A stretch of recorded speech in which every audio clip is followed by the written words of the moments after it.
I know you all know Domino's and RAC, but I wasn't entirely sure everybody knew who Laithwaites were. So I just thought I'd do a very brief summary of who Laithwaites are. So our history goes back 50 years when a gentleman called Tony Laithwaite fell off a motorbike into a ditch in Bordeaux.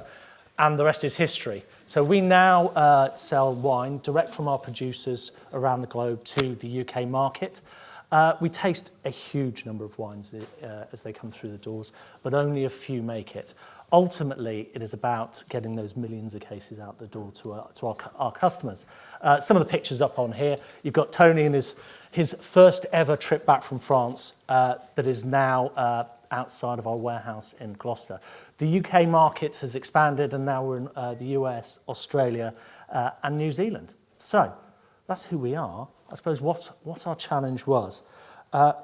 Laithwaites is and was a traditional direct marketing business, straight to the consumer, and relying on some very traditional skills. And that wasn't necessarily turning out the best outcome for them pre-pandemic. And then COVID hit. So it was an interesting mix of everything.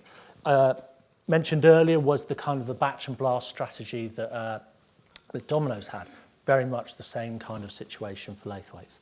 Rather than being customer-centric, it was all about the product. It was all about a calendar of events, a calendar of communications going out on a cycle that was defined by the business. It was about shifting as well from the traditional mix of direct mail and outbound calling into an always-on digital strategy. And there was a real lack of customer understanding. Ultimately, the business had a financial segmentation. They knew who their best customers were. We know who our best customers are. But it was a case of only knowing that based on financial metrics. The person that made it above a threshold was there because they bought so much wine, but we didn't know why. What were they buying? Were they running a small pub off the back of the wine they were buying off us, or they bought 4 or 5 bottles of £500 a bottle wine in wooden boxes from France? We just didn't know those things. We didn't know whether they thought wine was a passion. It was all about, the interesting stories behind the wine. Or were they doing it to numb the pain of a hard day at work? Ultimately, we had none of these things. As it says, we had a huge growth of customers during COVID. We were one of the businesses that benefited. The supermarket shut down, and when you went to the supermarket, you could only have a basket. All of a sudden, Googling delivery of wine to my door became very popular, and we benefited. This was the situation kind of February, March 2020. And then we started talking to CACI. We've come up with a program of work. The bit we're going to talk about now is the segmentation, but it was a 3-stranded piece of work of CRM transformation. It was technology. So in housing our technology, we had an outsourced comms model where we used a third-party partner to send all of our communications for us. So we were going to in-house that and own our own data and our own asset. There was segmentation, understand who. And then a third part was the contact strategy, which was what do we say, when, and why, and how do we get to market. So this is the segmentation piece. So the first thing that became apparent when we were talking to the guys from Laithwaites was they needed a market segmentation. You hear the phrase segmentation used a lot, and from this perspective, it was something that needed to be external. It needed to be able to understand customers, but in the market sort of context. Who are the audiences and who are they outside of what Laithwaites knew about them? Because as you've heard, Laithwaites knew their customers from a transactional perspective, but they didn't know who they were. So by understanding not only their customers, but actually what was the headroom, where were these people in the UK, by understanding their sort of their lifestyle, and therefore where else could you find them? Where else are they in the UK? And what would be relevant to them. An outward-looking segmentation was the thing that needed to be done. That allows for proposition development. I mean, you can understand your customers in the context of your current product range, for example, and what you've currently sent them. What else is relevant for them, though? And by understanding, who are you missing out on as well? Who are new customers? Who are they? How do we get to more of them? So that's why, we sat down and we discovered that a market segmentation was the thing that needed to happen here. And that's where CACI data is really important because it's available across the whole of the UK adult population. So we were able to fulfill that criteria. So what did we do? First of all was a market level survey. And whilst Laithwaites have their own data from a transactional perspective, CACI data allows you to understand people from demographic, lifestyle perspective.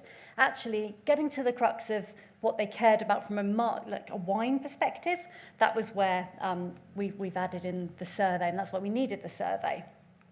And that allows us to understand, the behaviours and the sort of things that they cared about from that wine perspective. Where were they going to buy their wine? How much were they spending? But from an everyday wine perspective, but also for special occasions. Those are the things that the survey would allow us to find out. What we then did was we understood which of these traits were the things that then differentiated the UK population. And that was things on a scale. So, for example, were they people who were very much driven by just getting the best at sort of a certain price point? Or actually, was it very much more around the quality, getting good quality wine? So those sort of scale of things. Equally, we were then able to cluster those people using data science techniques, so things like k-means clustering.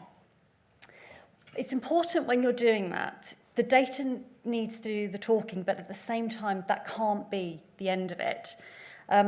You need to produce segments that are sort of differentiable, so they are similar within, but they're different to each other. You also need to have segments that are viable and robust. You don't want to have one really big segment and then a couple of really niche segments. Equally, a number of segments that are usable within the business. You can't produce 10 segments if an organisation aren't really set up for that level of personalisation. So you need to be realistic.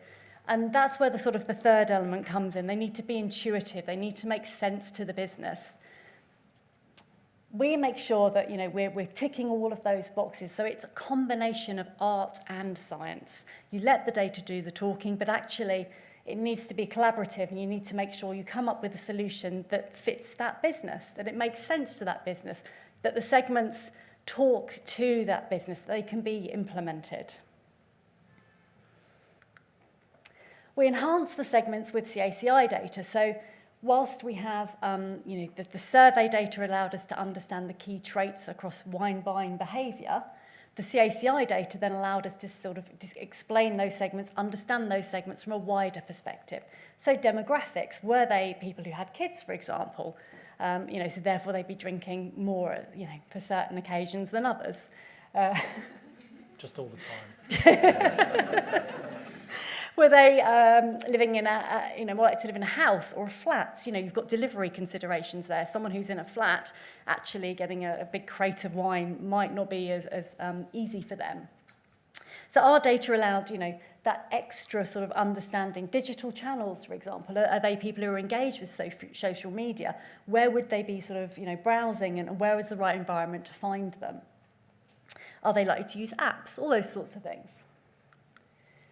What we then did was combine all this data together for our segments. So we had our research survey, which gave us all of our traits and our attitudes around wine buying behaviour. We had Laithwaites transactional data, which gave us all the sort of transactional, what they're buying, their frequency, what kinds of wines. And then our CACI data to build out all that lifestyle information and demographic information. We brought all of that together into sort of one point of reference for all the segments. They've got these, this one resource they can go to understand their segments in depth. But actually, creating segments is all well and good, but they've got to be actionable. It was really important that the segments could be applied not only at the UK level, but to the customer database. And again, that's where the CACI data allows us to do that bridging process. So the segments are coded against the UK adult population, but also against the database in Laithwaites, so they can be actioned on a CRM perspective. We also produced one-page personas for each of our segments, and that brought together the key things for each of our segments. So the personas were designed with CRM and with marketing in mind. So they're very much around sort of who the people are, what they care about, those key data points, knowing that you've got those in-depth profiles that sit behind it if you need that. And those pen portraits allow the business to have a view of who the segments are. One, nice image, understanding those key traits, and it's very quick and simple then to sort of implement those and get them around the business, get people understanding who they are. And then finally, we're making the segments available in some of the key planning tools for Laithwaites. So for example, into YouGov profiles, pushing it into touch points so that Laithwaites Media Agency are then able to use those segments from a media planning perspective.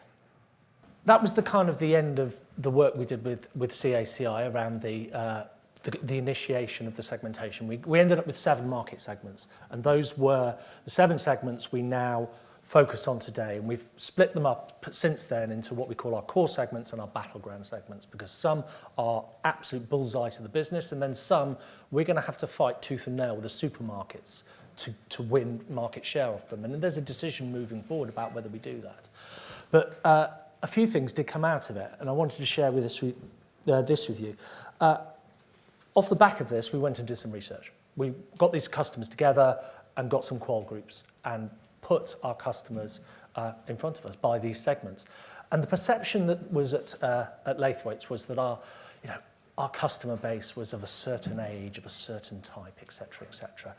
Yes, the people that speak to us, and yes, the people that turn up at our events.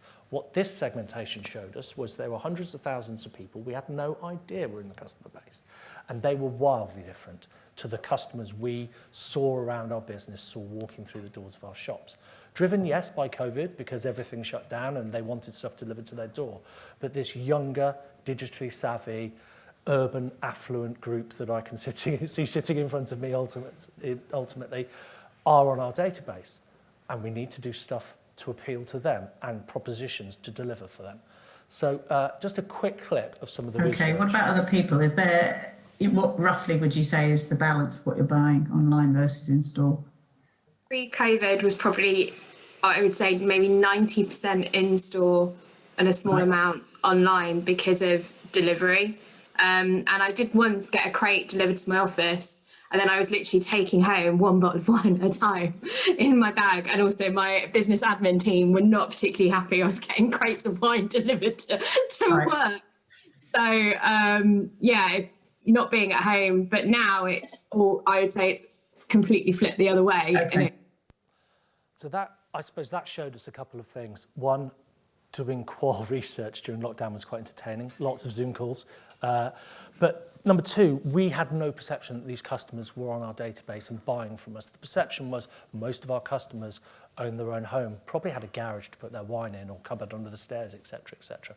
And that real challenge was there starkly for us. So instantly we got a proposition out the door where we can do click and collect via a third party called Hubbox. We're now looking at smaller format of wine bottles with a carry rope, so you can take them on the tube, which is quite nice advertising as well, etc., etc. And that's happened quite quickly. Ultimately, we now understand our base much more than we ever did. So this is how we're utilising it. And so Sophie mentioned earlier that the calculation of headroom. We've done a market sizing, or I say we, Sophie's done a market sizing, to understand what the UK wine drinking population are worth, and it's a shockingly large amount of money.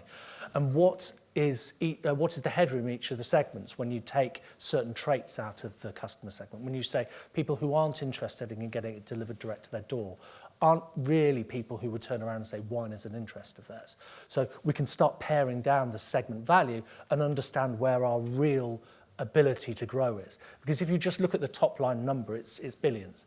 But then you go, how do we work into that? So we've calculated the headroom for each segment, and we're now working through a prioritisation. We have gone through the process of understanding which each segment cares about. Some really care about swift, quick, easy delivery to their front door. Some really care about the price.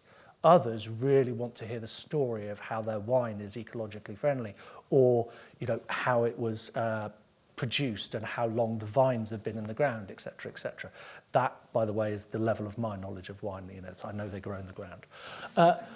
And it's about prioritising products and services. So we're now developing subscription products and different propositions for different segments, whereas before we did it based on one customer in our mind, and that was the person we saw walking through the door on a regular basis. And finally, we've rolled it out to the business. one of the most important things in this world of segmentation is it's not just a marketing tool. It's not just the personas, good as they are, it has to live and breathe in the business. So it started off in the world of marketing, but we got the finance team involved. So they now cut our trading packs by the segments.